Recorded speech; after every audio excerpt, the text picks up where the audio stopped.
Hello my dear students, मैं Ajay sir फिर से आपके सामने लेके आया हूँ क्लास 12th केमिस्ट्री के चैप्टर 1 सॉल्यूशन के न्यूमेरिकल्स का एक बहुत ही इंपॉर्टेंट वीडियो।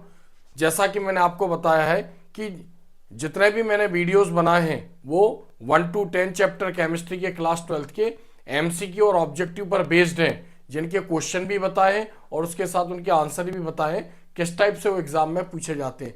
फिर इसके बाद जो इंपॉर्टेंट क्वेश्चन है उसके वीडियोस बनाए हैं चैप्टर 1 टू चैप्टर 10, जिनमें से बार बार एग्जाम में क्वेश्चन पूछे जाते हैं, या हम ये कह सकते हैं कि उन्हीं में से ही क्वेश्चन एग्जाम में आए हुए हैं। और ये जो वीडियो मैं आपके लिए बना रहा हूँ ये स्पेशल क्लास 12th के एमपी बोर्ड के स्टूडेंटों के लिए है। और मैं ये भी बताऊं आपको कि 2005 से लेकर 2024 तक जितने भी क्वेश्चन पूछे गए हैं, ऑब्जेक्टिव पूछे गए या न्यूमेरिकल्स पूछे गए हैं, यानी उनसे रिलेटेड वीडियो मैं आपके सामने लेके आया हूं। मेरा केवल एक ही पर्पस है कि आप जिस स्कूल में पढ़ते हैं या फिर जिस एरिया से भी बिलोंग करते हैं, मेरा मतलब केवल उद्देश्य केवल एक ही है कि आप ज़्यादा से ज़्यादा परसेंटेज स्कोरिंग करें।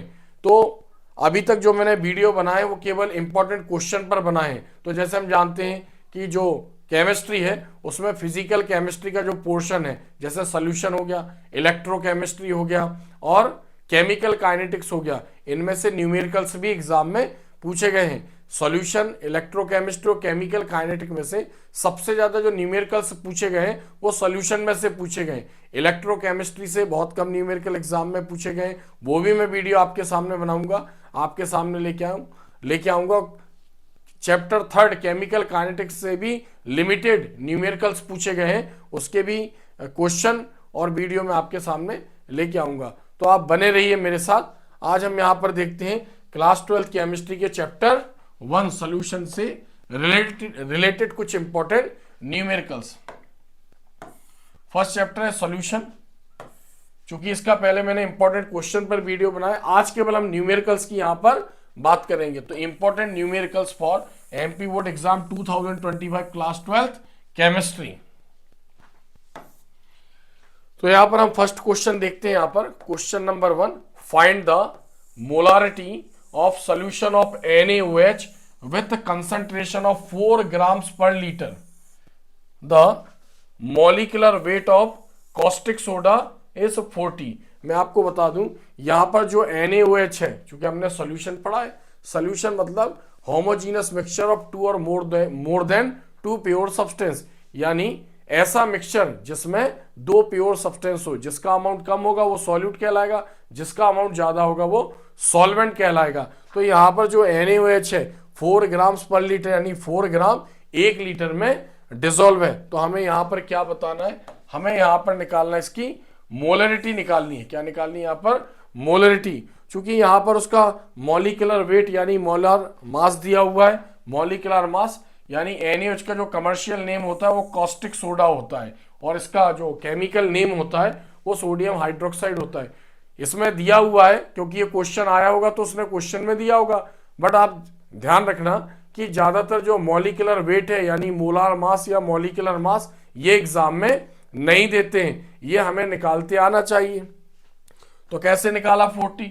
जो Na होता है इसका जो मास होता है वो 23 होता है, ऑक्सीजन का 16 होता है और हाइड्रोजन का 1 होता है। ऐसे टोटल इसका जो मोलार मास होगा वो कितना होगा? 40 होगा। तो हमें मालूम है मोलारिटी क्या है, डेफिनेशन हम इसके मैंने वीडियोस भी बनाए कुछ, यानी चैप्टर को भी एक्सप्लेन किया है। तो मोलारिटी क्या है?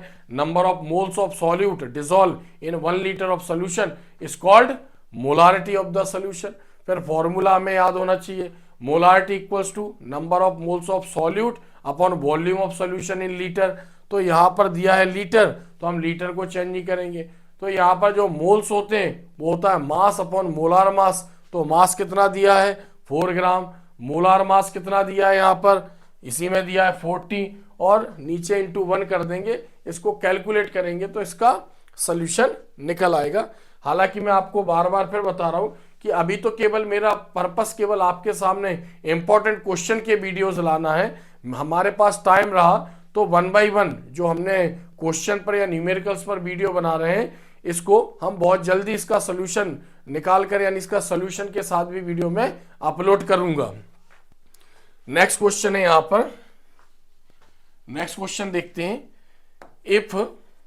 if 2 gram of NaOH present in 250 ml solution, then find the normality of the solution, equivalent weight of NaOH 40। अब यहां पर जो दिया है, यहां पर जो NaOH है यानी NaOH का जो मास दिया हुआ है, NaOH का जो मास दिया है वो 2 ग्राम है। कितना दिया है? 2 ग्राम, यानी इसमें ये सॉल्यूट है तो 2 ग्राम NaOH किस में डिसोल्व है? 250 ml ऑफ सोल्यूशन में। क्या निकालना है? इसकी नॉर्मलिटी निकालनी है। इसमें भी उसने इक्विवेलेंट वेट यानी इक्विवेलेंट मास ऑफ NaOH दे रखा है। तो जैसे हमने नॉर्मलिटी भी पढ़ा है कि number of grams equivalent of solute dissolve in 1 litre of solution is called normality of the solution. तो हमने इसके भी यहाँ पर फॉर्मूले निकाले। तो यहाँ पर मास रखना है हमें, यानी मास of solute upon equivalent mass of solute. तो यहाँ पर इक्विवेलेंट दिया है 40, चूंकि यहाँ पर मिलीलीटर दिया है यानी 1000 अपॉन 250 ml। इसको रखकर हम सॉल्व करेंगे तो इसकी नॉर्मलिटी निकल आएगी। तो यहाँ पर हमें क्या निकालना है? इसकी नॉर्मलिटी निकालनी थी। यहाँ पर ऊपर वाले में मोलारिटी निकालनी थी, इसमें नॉर्मलिटी निकालनी थी। उसमें जो उसका वॉल्यूम था 1 लीटर था, इसमें कितना इसका वॉल्यूम 250, और यहाँ पर इसका मास कितना दिया है? 2 ग्राम, और इक्विवेलेंट मास इसमें ऑलरेडी दे रखा है 40। नेक्स्ट क्वेश्चन हम देखते हैं यहाँ पर। If 5.85 gram of NaCl is dissolved in 250 gram of water, find the molality of the solution। तो यहाँ पर हमें क्या निकालना है? अब यहाँ पर आप देखो, यहाँ पर जो सॉल्यूट दिया है 5.85 ग्राम है, और यहाँ पर सॉल्यूट क्या है?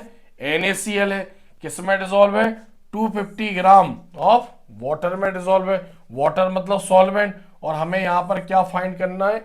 हमें इसकी मोलेलिटी निकालनी है। ऊपर वाले में मोलारिटी थी, इसमें नॉर्मलिटी थी, और इसमें मोलेलिटी थी। हमने मोलेलिटी भी पढ़ा है कि number of moles of solute dissolve in 1 kg of solvent और 1000 gram of the solvent is called molality. तो इसका भी हम फॉर्मूला रख देंगे, यानी मास ऑफ सॉल्यूट, चूंकि यहाँ ग्राम दिया है तो mass of solute into 1000 upon molar mass of solute into mass of solvent in gram. इसमें वैल्यू पुट करके मास ऑफ सॉल्यूट रख देंगे हम 5.85 ग्राम। मोलार मास ऑफ NaCl कितना होता है? Na का 23, क्लोरीन का 35.5, इसको हम टोटल करेंगे 58.5। तो हम यहाँ पर इसका मोलार मास 58 यानी 5.85 अपॉन 58.5, और ऊपर रख देंगे 1000, नीचे 250 से इसको कैलकुलेट कर देंगे। यहाँ पर मोलेलिटी निकल आएगी हमारी। Next question, if 4 gram of NaOH is present in 500 ml solution, then find the normality of the solution। क्या निकालना है यहाँ पर? अब यहाँ आप देखो, यहाँ पर जो मास ऑफ सॉल्यूट दिया है वो 4 ग्राम्स, कितना दिया है? वो कितना दिया है? 4 ग्राम। NaOH यहाँ पर सॉल्यूट हो गया, और यहाँ पर वॉल्यूम ऑफ सॉल्यूशन हो गया 500 ml, और क्या निकालनी है यहाँ पर? हमें इसकी नॉर्मलिटी निकालनी है। तो फॉर्मूले में पुट करेंगे तो क्या लिखेंगे? मास ऑफ सॉल्यूट यानी 4 ग्राम upon equivalent mass of solute, क्योंकि नॉर्मलिटी में इक्विवेलेंट मास यूज होगा, तो NaOH का इक्विवेलेंट मास 40 होता है। 4 अपॉन 40 इंटू 1000 अपॉन 500। सॉल्व करेंगे, इसका आंसर आ जाएगा। Next, fifth question, glucose solution is prepared by mixing 0.520 grams of glucose in 80.2 grams of water. यानी यहां पर जो सॉल्यूट है, पहले हम क्वेश्चन को पूरा देख लेते। इफ KF क्या है? यहाँ पर मोलर डिप्रेशन फ्रीजिंग पॉइंट है, और वाटर इज 1.86। यहां पर इसकी जो यूनिट होती है kg mole inverse. Then find the freezing point of the glucose solution, molecular weight of glucose 180। तो यहां पर जो हमने पढ़ा था, यानी जो कॉलिगेटिव प्रॉपर्टी है वो 4 टाइप की होती है, ऑस्मोटिक प्रेशर, और उसके बाद डिप्रेशन इन फ्रीजिंग पॉइंट, और एलिवेशन इन बॉइलिंग पॉइंट, और relative lowering of vapour pressure. तो ये जो क्वेश्चन है हमारा वो डिप्रेशन इन फ्रीजिंग पॉइंट से रिलेटेड है। मैं आपको फिर बता रहा हूं, मेरा पर्पस है भी आपको क्वेश्चन बताना, क्योंकि ऑलरेडी आपने कोचिंग्स में पढ़े होंगे, अपनी स्कूल में पढ़े होंगे, और बहुत अच्छी तैयारी आपने कर रखी होगी। आपका पर्पस ये कि न्यूमेरिकल्स कौन से आते होंगे, किस टाइप के आते होंगे और छोटे बड़े कैसे रहते हैं, उसमें क्या निकालना होता है। तो मेरा पर्पस है आपके सामने इंपॉर्टेंट क्वेश्चन लाना। मैं फिर बोल रहा हूं, आपके सामने इनके सोल्यूशन के वीडियो भी मैं लेके आऊंगा। तो यहां पर क्या दिया है, ग्लूकोज सोल्यूशन इज प्रिपेयर्ड, कोई ग्लूकोज सोल्यूशन उसको प्रिपेयर किया गया 0.520 ग्राम ग्लूकोज यानी सॉल्यूट को किसमें 80.2 ग्राम ऑफ वाटर सॉल्वेंट में डिसॉल्व किया गया है। केएफ की वैल्यू दे रखी है 1.8 केजी मोल इनवर्स, और हमें क्या निकालना है, freezing point of the glucose solution यानी freezing point of the solution निकालना है। मॉलिक्यूलर वेट दे रखा है ग्लूकोज, उसकी जरूरत पड़ेगी यहाँ पर। तो हमें मालूम है, इसके फॉर्मूले भी हमने पढ़े हुए हैं, फॉर्मूले के थ्रू ये निकलेगा। नेक्स्ट हम देखते हैं आगे। A solution is prepared by dissolving 1 gram NaCl in 100 grams of water. If the molar depression constant of water is 1.85 kg mole inverse, find the degree of dissociation of NaCl. थोड़ा सा इसको और ऊपर कर लेते हम।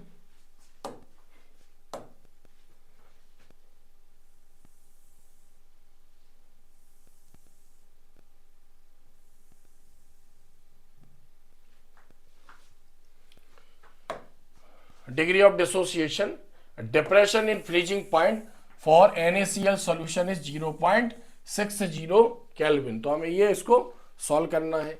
नेक्स्ट क्वेश्चन यहां पर हम देखते हैं, when phenol is dissolved in benzene, its two molecules associated and form a large molecule. When 2 gram of phenol is dissolved in 100 gram of benzene, the freezing point is decreased by 0.9 degree Celsius. Find the amount of इसमें associated of phenol, इसमें ऐसा कुछ यहां पर रहा होगा। यहां पर ये जो है इसको हम यहां पर मार्क कर लेते। जब मैं इसका सोल्यूशन करवाऊंगा तो यहां पर इसको मैं इसको क्लियर कर दूंगा। नेक्स्ट आगे देखते हैं। यहां पर केएफ की जो वैल्यू दे रखी है वो 5.12 kg mole inverse.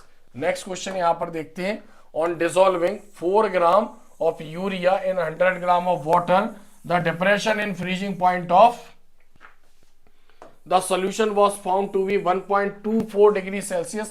Find the molecular mass of urea, और KF की वैल्यू दे रखी है 1.86 kg मोल इनवर्स।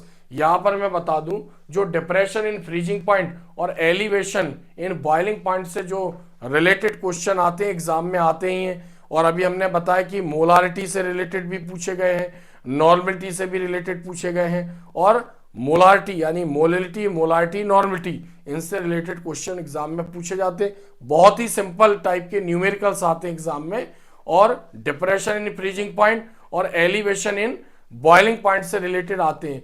तो या तो वो बोलता है कि calculate the freezing point of solution या calculate the boiling point of solution, या फिर इनमें मोलार मास निकालने को बोलता है।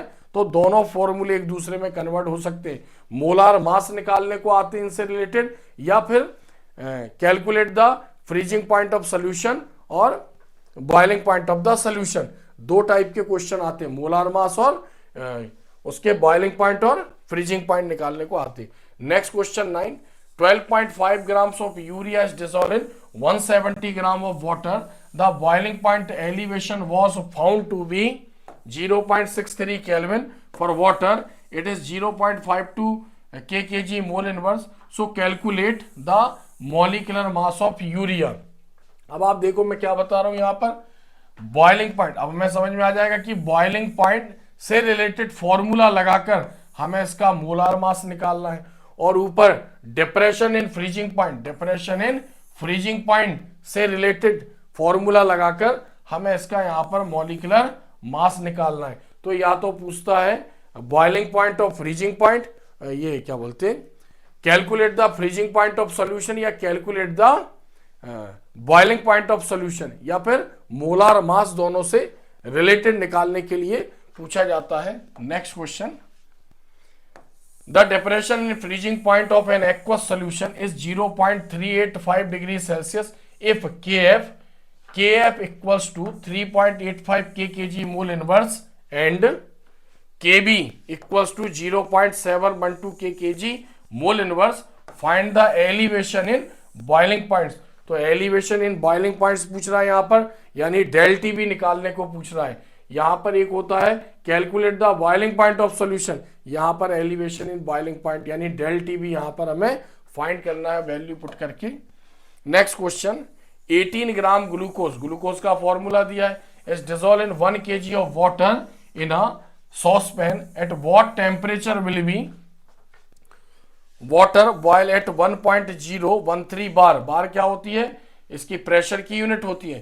KB for water is 0.52 kg mole inverse. Next question, question number 12, calculate the osmotic pressure of a 5% solution of glucose at 25 degrees Celsius. Molecular mass of glucose 180, R equals to 0.0821 litre atmosphere. ये question board ने कई बार exam में पूछा है और इसके आने के इस साल चांसेस भी हैं। मैं आपको बता दूं, ऑस्मोटिक प्रेशर से रिलेटेड क्वेश्चन इस साल एग्जाम में पूछा जाएगा। तो क्या निकालना है यहां पर, हमें ऑस्मोटिक प्रेशर यहां पर निकालना है। Next question, a solution of sucrose contains 68.4 grams of sucrose in 1000 ml of solution. Find its osmotic pressure at 28293 Kelvin. R equals to, R क्या है, यूनिवर्सल कांस्टेंट ऑफ सॉल्यूशन, वैसे गैस कांस्टेंट है। R equals to 0.0821 litre atmospheric pressure kg mole inverse. तो दोनों question exam में कई बार पूछे गए हैं और इसी से रिलेटेड इस साल एग्जाम में क्वेश्चन आना चाहिए, यानी ऑस्मोटिक प्रेशर से रिलेटेड इस साल एग्जाम में क्वेश्चन पूछा जा सकता है। तो इन दोनों क्वेश्चनों को आप अच्छी तरीके से प्रिपेयर कर लेना। नेक्स्ट देखते हैं हम, next question,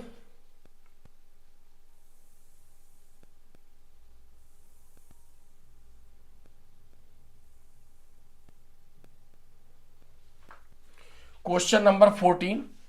The vapor pressure of pure benzene at a certain temperature is 0.850 bar. 0.5 gram of non-volatile electrolyte यानी solid electrolyte was dissolved in 39 gram of benzene. Molar mass of benzene कितना है, 78 gram mole inverse. The vapor pressure of the solution obtained is 0.84 bar. What is the molar mass of the solid? तो हमें यहां पर दिया हुआ है, यानी vapour pressure of pure benzene at certain temperature कितना प्रेशर दिया है, 0.850 और 0.5 gram of non volatile solid electrolyte dissolve 39 gram of benzene. क्या निकालना है हमें यहां पर, molar mass of the solid. Next question यहां पर हम देखते हैं, nitrogen gas N2 is passed through water at 293 Kelvin. How many millimoles of N2 gas will dissolve in 1 liter of water? The partial pressure of N2 is 0.987 bar and the value of Henry's constant यानी KOH for N2 at 293 K is 76.48 bar. हमें यहाँ पर क्या निकालना है, हमें निकालना है यहाँ पर value of Henry's constant KH for N2। ये यानी क्वेश्चन एक बार समझ ले, if nitrogen gas N2 is passed through water at 293 kelvin, how many millimoles यानी how many millimoles of N2 gas will be dissolve in 1 litre of water. तो यहां हमें क्या निकालना है, N2 गैस के मिलीमोल्स निकालने हैं कि 1 लीटर वाटर में कितने डिसॉल्व है। Next question number 16, the value of Henry's constant for the solubility of CO2 gas in water at 298 Kelvin is 1.67 into 108 Pascal. 500 ml of soda water was sealed at 2.5 atm pressure. Calculate the amount of CO2 dissolved at 298 Kelvin temperature. यानी हमें क्या निकालना है यहाँ पर, CO2 का amount निकालना है। Next last question, question number 17. A sample of drinking water contains several impurities, include chloroform CaCl3, which is a carcinogen. The level of this impurities was 15 ppm in terms of mass. मतलब chloroform से क्या होगा, carcinogen, carcinogen मतलब कि cancer से related disease होगी, तो उसके अमाउंट दिया हुआ है, हमें क्या कैलकुलेट करना है, एक्सप्रेस दिशा मास परसेंटेज, हमें मास परसेंटेज बताना है, और यहां पर find the molality of chloroform in the sample of water, तो हमें यहां पर इसकी मोलिलिटी बतानी है। तो मैंने आपको बताया है ये सबसे ज्यादा इंपॉर्टेंट क्वेश्चन इस चैप्टर में से रहे जो सबसे ज्यादा बार पूछे गए। फिर भी मैं आपको बता दूं कि कौन से क्वेश्चन है जो इसमें से इस साल एग्जाम में आ सकते हैं। जो हमने शुरू में पढ़े हुए हैं ऊपर, मोलिलिटी, मोलारिटी और नॉर्मलिटी निकालने से रिलेटेड क्वेश्चन एग्जाम में पूछे जाते हैं, और freezing point, depression in freezing point और एलिवेशन इन बॉइलिंग पॉइंट से रिलेटेड क्वेश्चन एग्जाम में पूछे जाते हैं। दो प्रकार से पूछेगा, एक तो पूछेगा calculate the freezing point of solution और calculate the boiling point of solution, और उन दोनों से रिलेटेड उनके मोलार मास निकालने को पूछेंगे, या फिर ऑस्मोटिक प्रेशर से रिलेटेड क्वेश्चन आएंगे। तो ये 4-5 टाइप के क्वेश्चनों को अगर हम अच्छी तरीके से प्रिपेयर करते हैं तो इस साल इन्हीं 4-5 न्यूमेरिकल में से एग्जाम में आएगा, या फिर इसी से रिलेटेड कुछ पूछेगा। तो अगर हमने इनकी भी प्रैक्टिस कर ली तो उससे रिलेटेड क्वेश्चन हम आराम से कर सकते हैं। तो ये हमने सॉल्यूशन का, इंपॉर्टेंट न्यूमेरिकल्स का एक अच्छा वीडियो आपके सामने लेके आए। आपके स्कूल में अगर कोई पेपर होते हैं या फिर टेस्ट वगैरह होते हैं तो आप देख सकते हैं ज्यादातर इसी टाइप के क्वेश्चन या इन्हीं में से ही पूछे जाते। बाकी फाइनल एग्जाम में डेफिनेटली इन्हीं में से क्वेश्चन पूछे जाएंगे। अगर वीडियो आपको अच्छा लगता है तो अपने फ्रेंड्स को शेयर करें, उनकी भी हेल्प करें, ताकि उनकी भी तैयारी बहुत अच्छी तरीके से हो सके। ऐसे ही वीडियो मैं आपके सामने लाता रहूंगा। आज के लिए इतना ही काफी है। धन्यवाद।